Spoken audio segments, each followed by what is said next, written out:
ED, CBI, media, यहाँ तक कि देश का सुप्रीम कोर्ट और हाई कोर्ट, ये सारे के सारे लोग बीजेपी के लिए ही काम करते हैं और इन सारे लोगों के ऊपर कंट्रोल बीजेपी का है। मीडिया कोई भी ऐसी चीज़ नहीं दिखा सकती जो बीजेपी के खिलाफ हो। मीडिया हमेशा लोगों को ऐसा भ्रम भरती रहती है कि बीजेपी कितना अच्छा काम कर रही है, कितना अच्छा काम कर रही है, और जहाँ पे बीजेपी की कमी है वो मीडिया कभी नहीं दिखाती है।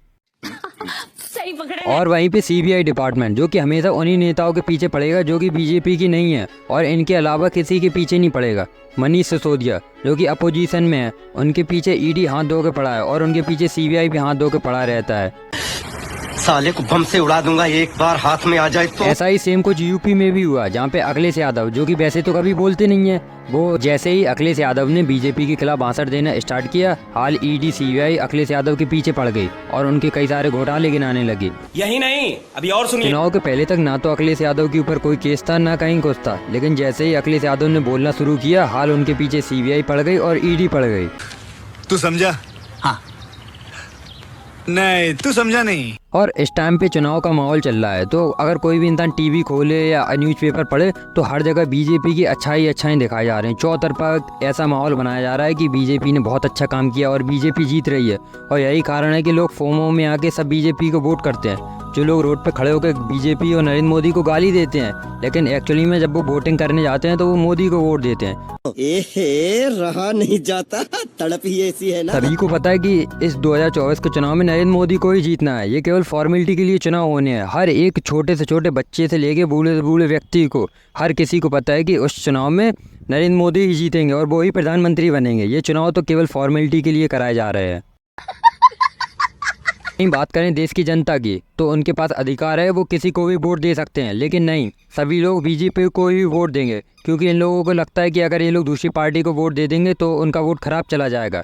ये देश की जनता ऐसी है, जहाँ पे 4 लोग अगर बीजेपी को वोट करेंगे तो सामने खड़े 3 लोग भी उन्हें देख के बीजेपी को ही वोट करेंगे, जबकि इन लोगों को ये पता नहीं है कि ये लोग जिसे चाहें उसे वोट कर सकते हैं, लेकिन ये लोग ऐसा नहीं करेंगे। ये लोग अपने दिमाग का बिल्कुल भी यूज नहीं करते और इसी का फ़ायदा बीजेपी उठा रही है। और आज बीजेपी देश की इतनी बड़ी पार्टी बन चुकी है कि देश में अपोजिशन को इनने रहने ही नहीं दिया। अगर अपोजिशन का कोई भी लीडर बोलता है तो उसके पीछे ईडी पड़ जाती है और सीबीआई पड़ जाती है। और नरेंद्र मोदी बिल्कुल अपनी पार्टी को ऐसा बनाना चाह रहे हैं जैसे कि चाइना में शी जिनपिंग करते हैं और रसिया में पुतिन करते हैं। अरे देवा, ऐसा ही सेम कुछ भारत में भी होने लगा है। यहाँ पे देश की सबसे बड़ी पार्टी है बीजेपी। इसके बाद अपोजिशन में कोई भी इतनी बड़ी पार्टी नहीं है कि जो बीजेपी को टक्कर दे सके।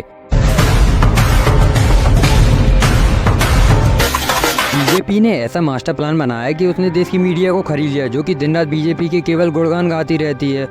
आज हम आपको देश के एक ऐसे प्रधानमंत्री से मिलवाएंगे जो खुद अपने सरकारी आवास में गायों को पालते हैं और खुलकर गौ सेवा भी करते हैं। और वहीं पे सोशल मीडिया, उसमें भी दिन रात मोदी के ऐड चलते रहते हैं और नरेंद्र मोदी के अच्छाई दिखाई जाती हैं। और जो बड़े बड़े यूट्यूबर हैं और सेलिब्रिटी लोग हैं, इन सारे लोगों के साथ भी बीजेपी ने अपने अच्छे कनेक्शन बनाए रखे हैं। इसलिए बीजेपी ऐसा फोमो क्रिएट करती है चौतरफा से कि लोगों को लगता है कि देश में अब केवल एक ही पार्टी बची हुई है, बीजेपी और नरेंद्र मोदी। इसीलिए लोग नरेंद्र मोदी के अलावा किसी को देखने नहीं चाहते और नरेंद्र मोदी ने अपने अपोजिशन को बिल्कुल ही खोखला कर दिया और कमज़ोर कर दिया है। अब बस लोगों के पास केवल एक ही ऑप्शन बचता है और वो लोग एक ही लोगों को पसंद करते हैं, नरेंद्र मोदी। और जो इन्हें नहीं करते हैं पसंद और इनकी कमियां निकालते हैं, उनका ये मुंह बंद कर देते हैं। बिल्कुल चुप, हिम्मत कैसे हुई तेरी मुंह खोलने। और ऐसी सारी चीज़ें, इनके घोटाले बीजेपी के, ये कभी देश के सामने आ ही नहीं पाते हैं। और जिस भी राज्य में बीजेपी चुनाव हार जाती है, बीजेपी वहाँ के विधायकों को खरीद के बाद में अपनी सरकार बना लेती है, जैसा कि उसने महाराष्ट्र में किया था। वहाँ पे बीजेपी हार जाती है, वहाँ पे ये लोग ऐसे ही करते हैं, और बाकी जगहों पे तो ये लोग जीत ही जाते हैं बड़ी आसानी से। खत्म।